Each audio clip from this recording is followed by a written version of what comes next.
Hi everyone, let's talk about Nimbee.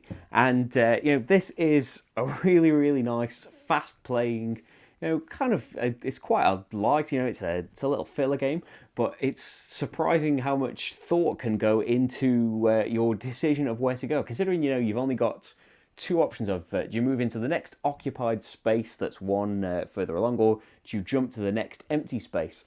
That really does create some really interesting situations, and the difference, the variance in the cards that can be around the outside as well. The action where the Queen Bee action where you can take the furthest away card can prove to not be a great thing. You might really, really want that as a points card. It might be a fantastic points card, but now you're going to take it. Fair enough, it's going to do great things and let you move further or change the card you take when you get to the meadow.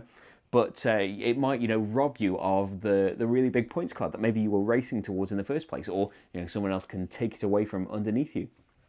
The action cards change it up quite a bit because they change some basic rules of you're normally never allowed to be in the Queen Bee space. It's going to completely change your movement options if suddenly you're allowed in there.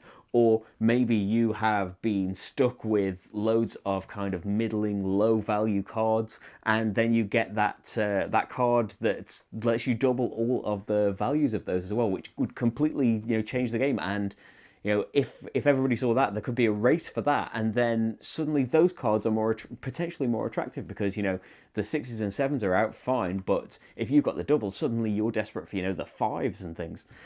So yeah, there really is a surprising amount packed into this tiny little box. The beeples, as they're called, are really nice little pieces. You saw them in the playthrough, and of course the Queen Bee piece. When we saw this at the UK Games Expo. Nick had a really nicely painted one, but just as it comes unpainted there, it's a really nice little miniature. I've got no idea if that's focusing in properly. Hopefully it is. I can see my hand more than the piece there.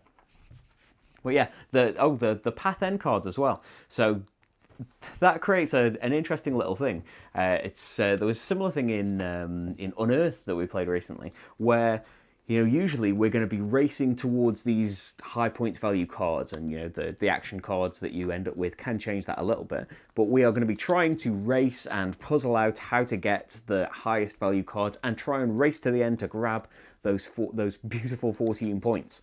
But then it's really interesting that when the -7 comes out, suddenly it turns it on its head, because we are still racing to try and get to the end of this path, but maybe we're not skipping across as many cards as we want. We want to try and pick up all of these other cards, because what's waiting for us at the end is punishment, really. And it's interesting then seeing you both just, instead of desperately trying to race around and grab that huge points card, you are taking much smaller moves and trying not to use your honeypots for things, because you may not want to accelerate it. You could accelerate the end of the game and maybe force somebody else to take that card. But yeah, it's interesting watching the race turn into no, actually, I would like the high version card that lets me go around one more time, because you haven't got that, and you're going to have to go to the meadow, and it's the only card left, and you're going to have to pick it up instead. It's a really nice little twist on the usual flow of the game. I haven't played it with 3 or 4 players, and I think that would change it up a bit. It would give you a lot more options in the movement of.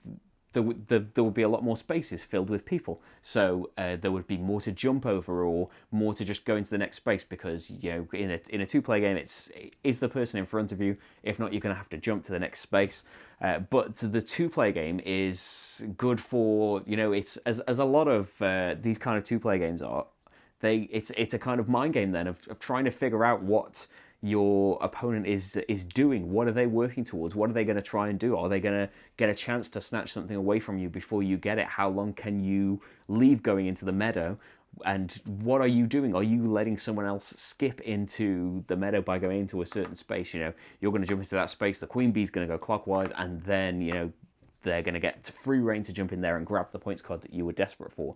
It may well be that way with more players as well, but I do like the 2-player game is it's very you're trying to study what the other person is doing and try and get ahead of them as best you can. But I really liked Nimbee. As I said, it's a quick light game, But yeah, check out the playthrough and see if it would be one for you. That is Nimbee. Bye, everyone.